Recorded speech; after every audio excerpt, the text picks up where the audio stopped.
అందువల్ల it is not act of exclusion. ఇక article 15 article 16 ఏం చెప్తుంది? చాలా మంది నేను మాట్లాడుతున్నప్పుడు చాలా మీటింగ్లో అడుగుతుంటారు, రాజ్యాంగము ఆర్టికల్ 14 రైట్ టు ఈక్వాలిటీ చెప్తుంది. కులం పేరిట, మతం పేరిట, భాష పేరిట, కలర్ పేరిట ఏ రకమైన వివక్ష ఉండకూడదని చెప్తూ మళ్ళీ రిజర్వేషన్ లెక్కిస్తారు సార్ అంటారు.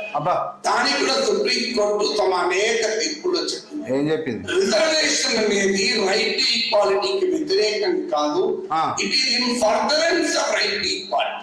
అసమానుల మధ్య సమాన పోటీ సాధ్యం కాదు కనుక అసమానుల్ని కూడా సమానులుగా మార్చి సమానత్వాన్ని కల్పించి. నేనేమంటానంటే పాఠాలు చెప్పే ప్రొఫెసర్ గారు మీరు పాఠాలు కూడా నీ ఇష్టం వచ్చినట్టు చెప్పినట్టే కనబడతా ఉంది.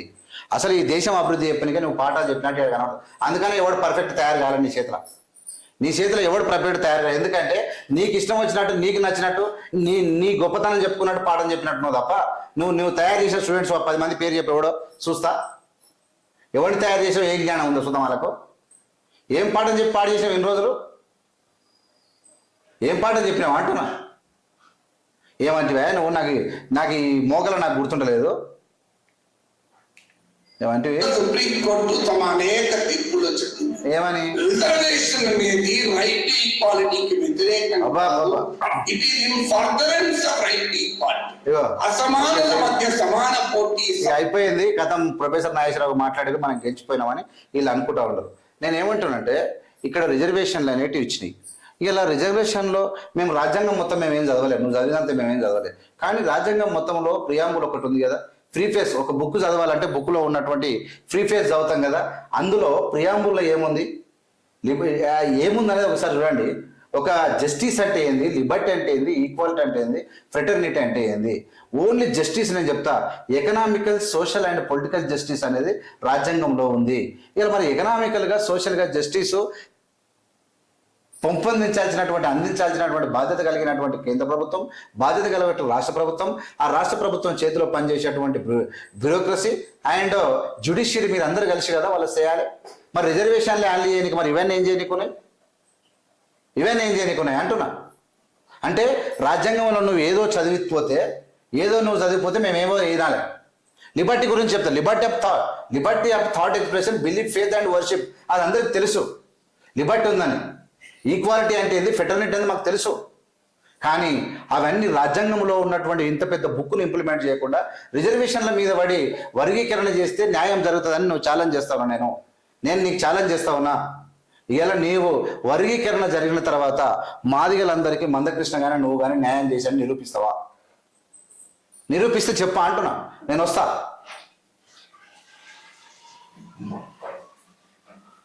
గొప్పవాళ్ళు అనుకుంటే ఇట్లాంటి పనులు చేసుకుంటూ వచ్చారు.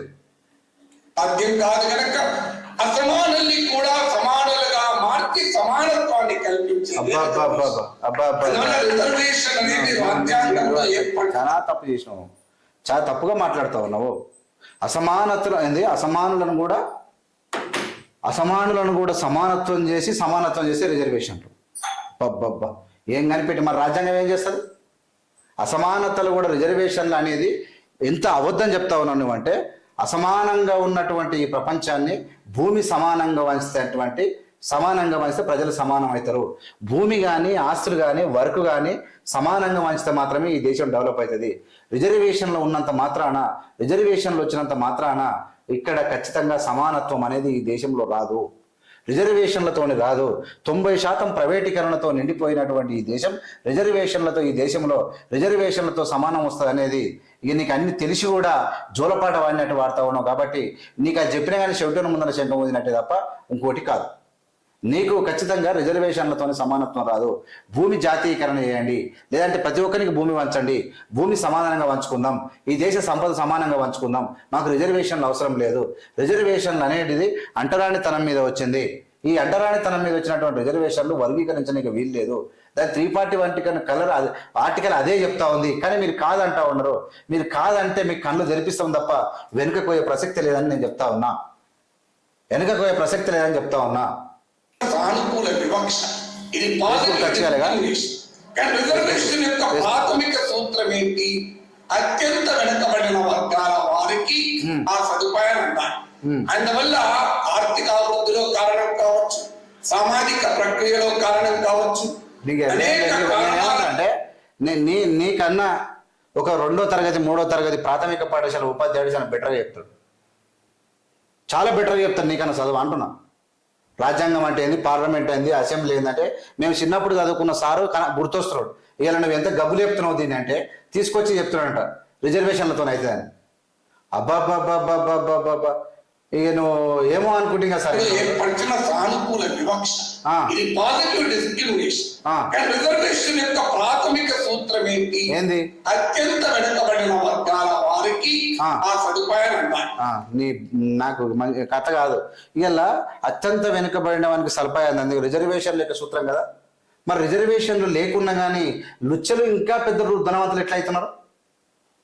దొంగలు మాత్రమే ధనవంతులు ఎట్లయితున్నారు? దోపిడిగాళ్ళు మాత్రమే ధనవంతులు ఎట్లయితారు? మోసగాళ్ళు మాత్రమే ధనవంతులు ఎట్లయితారు? రిజర్వేషన్లతో వస్తాయంట, రిజర్వేషన్లతో వస్తాయి ధనవంతులు అవుతారు. చూపి రిజర్వేషన్లతో ధనవంతులు అయినాడు ఎవడో చూపి అంటున్నావు, వన్ ఎగ్జాంపుల్ చూపి. వాయబ్బో ఈ జాతిని మొత్తం ఆగం చేయడానికి కూర్చున్నాడే మందకృష్ణ. ఇదే తగవని చెప్పి ఇక అందరు రుకొస్తారు. ఇక అందరు రుకొచ్చి డబ్బర్లు కొడుతురు. పాడి ఏనికైనా కూర్చొని మేము కనుక పక్కన జరిగితే మొత్తం ముంచి దళిత జాతిని ముంచేస్తారు వీళ్ళందరూ కలిసి. అందువల్ల ఆర్థిక అభివృద్ధిలో కారణం కావచ్చు, సామాజిక ప్రక్రియలో కారణం కావచ్చు, అనేక కారణాల రీత్యా రిజర్వేషన్ పొందుతున్న ఒక వర్గం తీవ్రమైన తారతమ్యాలు ఉన్నప్పుడు, సబ్స్టాన్షియల్ డిఫరెన్సెస్ ఉన్నప్పుడు, క్వాంటిఫైయబుల్ డెమాన్స్ట్రబుల్ డిఫరెన్సెస్ ఉన్నప్పుడు ఎట్లుంటది అన్న? తీవ్రమైన ఎట్లా మాట్లాడతారు అయినా? ఎట్లుంటది అంటున్నా, తీవ్రమైన తేడా ఎట్లా ఉంటది అంటున్నా. రిజర్వేషన్ నేను ఏమంటానంటే అందరు డిగ్రీ చదివిన వాళ్ళు అయినప్పుడు, అందరు డిగ్రీ చదివినప్పుడు, అందరు జాబ్కి ఎలిజిబుల్ అయినప్పుడు అందరికి అవకాశం ఉన్న పెద్ద తేడా ఎందుకు ఉంటుంది అని అంటున్నా. ఎట్లా మాట్లాడతారు, ఎంత మాట్లాడతారు, ఎట్లా మాట్లాడతారు అని అడుగుతా ఉన్నా. రాజ్యాంగ ప్రాతిపదికను అమలు చేయడం అవుతుంది. అందువల్ల ఇవాళ మాదిగల డిమాండ్, మేము మాదిగలం కనుక మా రిజర్వేషన్ ఇవ్వమని అడగడం లేదు. మీరే షెడ్యూల్ కులాల్లో రిజర్వేషన్లు పొందడం విషయంలో కానీ, సామాజిక స్థితిలో కానీ, ఆర్థిక పరిస్థితిలో కానీ, ఆస్తుల్లో కానీ, ఆదాయంలో కానీ అన్ని అంశాలలో క్వాంటిఫైయబుల్ డెమాన్స్ట్రబుల్ డిఫరెన్సెస్ ఉన్నాయా లేవా ఎంపరికల్ గా స్టడీ చేయండి. మేమందరం నమ్ముతున్నది ఉన్నవి, అందుకొరకు వర్గీకరణ కావాలి అని అంటున్నాం. మీరు ఎవరైనా లేవు నిరూపించండి, మాకు అభ్యంతరం లేదు. లేవని మేము నిరూపిస్తున్నాం అంటున్నా.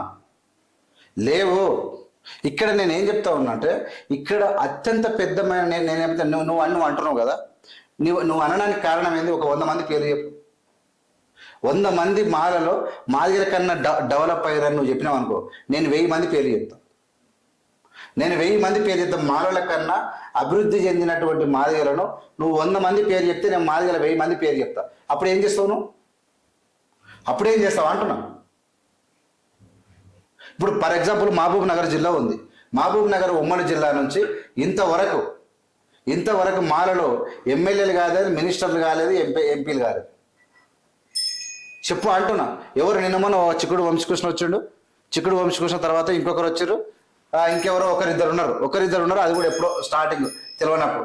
మిగతా మొత్తము 10ల సంఖ్యలో ఒక 15 మంది వరకు మాదిగలే అయ్యారు. లెక్క కావాలన్నా, పేరు చెప్పాలన్నా? ఎట్లా? మంద జగన్నాథం ఎవరు, గుండు రాములు ఎవరు, నంది ఎల్లయ్య ఎవరు, గోవల బాలరాజు ఎవరు, ఇట్లా చెప్పుకుంటూ పోతే మొత్తం వాళ్ళే అంటున్నా. మహేందర్ నాథ్ ఎవరు, బక్క నరసింహులు ఎవరు? ఒకసారి కాదు, 2 సార్లు కాదు, మళ్ళీ వాళ్ళే. ఇప్పుడు మల్లరాయ్ వచ్చిన ఆయన, ఖమ్మంకెళ్ళి వచ్చిన ఆయన అవుతున్నాడు అంతే. అట్లా ఉద్యోగాలలో మీరు గుర్తుంచుకోండి. ఉద్యోగాలలో కానీ నేను చెప్తే మాదిగలు మాలల కన్నా అత్యంత ముందందులో ఉన్నారని చెప్తా ఉన్నా. ఇలా మా మీటింగు మాకు ప్రెస్ క్లబ్ తప్ప ఆ పైసలు కట్టడానికి గతి లేదు. ఏసీ హాల్లో పెడుతున్నారు, ఏసీ హాల్లో మీటింగ్ పెడతా ఉన్నారు. ఎందుకంటే అత్యంత కోటీశ్వరుడు మందకృష్ణ మాదిగ. ఇలా అనేక అనేక రాష్ట్రాలలో హోటల్స్, సంపద, భూములు, ఇలా క్రిస్టియన్ మైన చర్చిల పేరు మీద ఎన్ని ఆక్రమణలు చేసిండు తెలుసా? ఇలా ఎన్ని భూములు ఉన్నాయి, ఎయిర్పోర్ట్ కాడ ఎన్ని ఎకరాలు తెలుసా? ఆయనకి ఎక్కడెక్కడ ఏ దేశంలో ఏమేమి ఉంది మీకు తెలుసా?